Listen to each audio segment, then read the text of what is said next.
sudah jadi presiden akan memburu ya, koruptor sekalipun sampai di Antartika, ya, dia akan mengirim petugas khusus. Nah,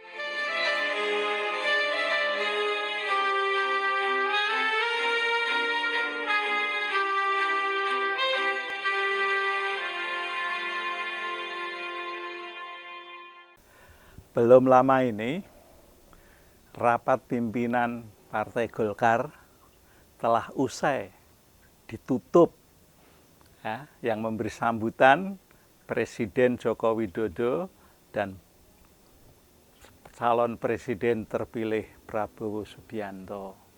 Ya. Khusus untuk Pak Prabowo, dalam pidatonya ada dua hal yang tampak sangat kelihatan sekali, yaitu tentang memuji-muji, ya, menyanjung Presiden Jokowi yang sungguh luar biasa. Karena beliau, maksudnya Presiden Joko Widodo ini dianggap mampu bekerja dan bekerja keras. Lagi pula Pak Prabowo ini juga sangat heran kekuatan dari Pak Presiden Joko Widodo ini, yaitu dalam satu hari mampu melakukan rapat sampai 7 kali. Nah, ya memang ini termasuk salah satu kelebihan dari Presiden Joko Widodo. Tapi ada hal yang saya anggap lebih penting daripada pujian itu, yaitu tentang memberantas korupsi. Ya, bagaimana tidak? Karena dalam sambutan itu Presiden terpilih berencana kelak kalau sudah jadi presiden akan memburu, ya, koruptor sekalipun sampai di Antartika. Ya, dia akan mengirim petugas khusus. Nah, tentu apa yang dikemukakan oleh Presiden terpilih Prabowo Subianto ini menjadi angin segar bagi Indonesia. Mengapa tidak? Ya, karena selama kepemimpinan Presiden Joko Widodo itu koruptor banyak yang tidak terselesaikan dengan baik. Ya. Masalah timah, ya, itu juga lenyap informasinya, tidak ada beritanya. Dari stafnya, maksud saya para menteri yang terlibat dalam korupsi juga sangat banyak. Ya.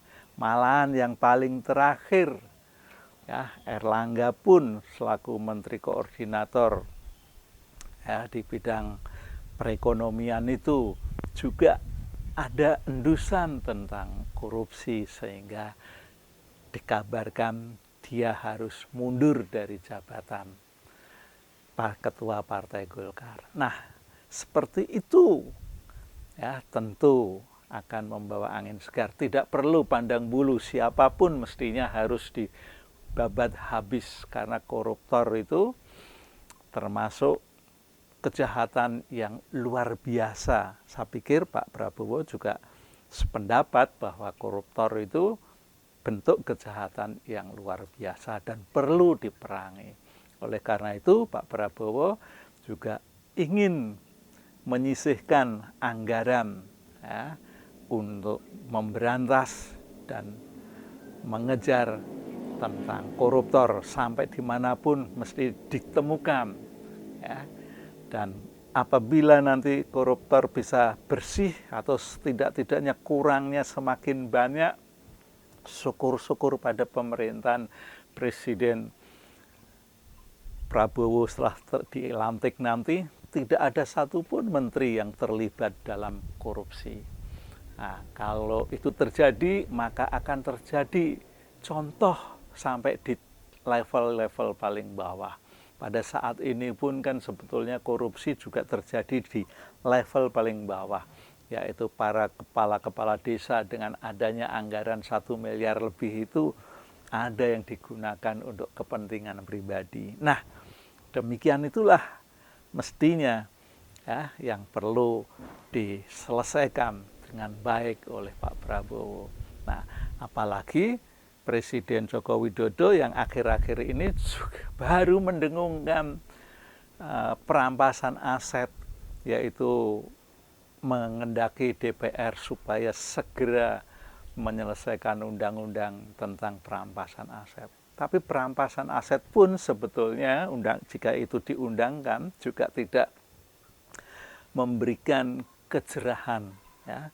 Kalau saya sih lebih setuju seperti dihukum seumur hidup. Ya. Karena dengan hukuman seumur hidup itu membuat orang betul-betul jera. Apalagi ditambah dengan asetnya diambil, yang dimiliki oleh koruptor itu diambil oleh negara dan menjadi sumber kekayaan bagi negara. Tapi juga perlu diingat bahwa mereka yang melakukan korupsi itu sebetulnya jauh sebelumnya dia sudah memiliki banyak aset, ya, kekayaannya sudah tumbuh, ya, karena beliau juga tahu bahwa bagaimana caranya memiliki aset, bagaimana caranya ia mengumpulkan aset. Karena ada hukumnya, ada teorinya bagaimana seseorang untuk dapat menghasilkan keuangan, untuk menghasilkan aset yang lebih banyak lagi. Jadi mestinya yang dirampas bukan aset yang sudah dimiliki sebelumnya, tetapi khusus ya hasil aset dari pelipat gandaan dari hasil korupsi itu sendiri, bukan yang sudah dimiliki sebelumnya. Jadi kalau begitu aset perampasan itu kalau nanti karena Presiden Joko Widodo waktunya sudah tidak sampai 2 bulan, ya akan susah untuk bisa menerbitkan sebuah undang-undang, apalagi proses diketuknya sebuah undang-undang itu perlu waktu yang cukup panjang, ya. Masih perlu ada kajian ilmiah, masih perlu ada dialog dengan masyarakat, masih perlu ada dialog dengan tokoh-tokoh anti korupsi gitu. Nah, ini sebenarnya bisa menjadi pekerjaan begitu Pak Presiden Prabowo dilantik. Satu, tentang korupsi itu bisa langsung dilaksanakan. Yang kedua, bisa langsung mengagendakan tentang percepatan pembuatan undang-undang tentang pengambil alihan aset dari koruptor. Ya, kalau itu bisa terjadi, apalagi dalam waktu 90 hari misalnya dari masa beliau dilantik, jadi Oktober, November, Januari undang-undang itu sudah kelihatan hasilnya. Jangan sampailah undang-undang 1 hari selesai. Ya, itu kelihatan sekali bahwa hanya untuk tujuan-tujuan atau kepentingan-kepentingan tertentu.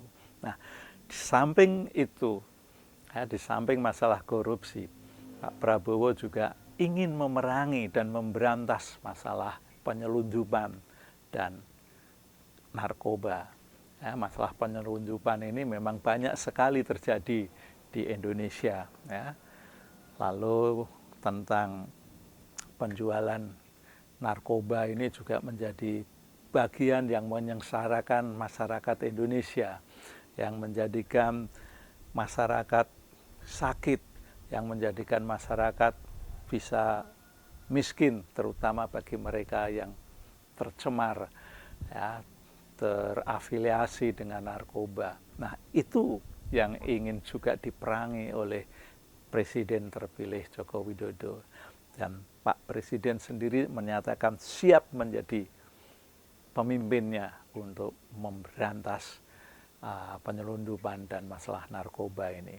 Nah, 2 hal itu yang kemarin dikemukakan oleh Pak Prabowo, yaitu tentang yang agak saya soroti dan perlu saya pertajam lagi, bahwa masalah korupsi, masalah penyelundupan dan narkoba itu 2 hal yang ditekankan oleh Pak Prabowo untuk diperangi, untuk diberantas dan dikurangi sebanyak-banyaknya. Syukur bisa lenyap dalam waktu yang dekat, itu bila mana bisa terjadi. Tapi sekali lagi masalah penyelundupan, masalah korupsi, ini sudah berlangsung semenjak zaman Indonesia belum ada. Di negara-negara masa kuno pun itu sudah ada. Kalau dulu namanya mungkin bukan narkoba, tapi hal-hal yang bikin manusia mabuk, hal-hal yang membuat manusia terus ingin menikmati, sehingga seseorang itu bisa mengalami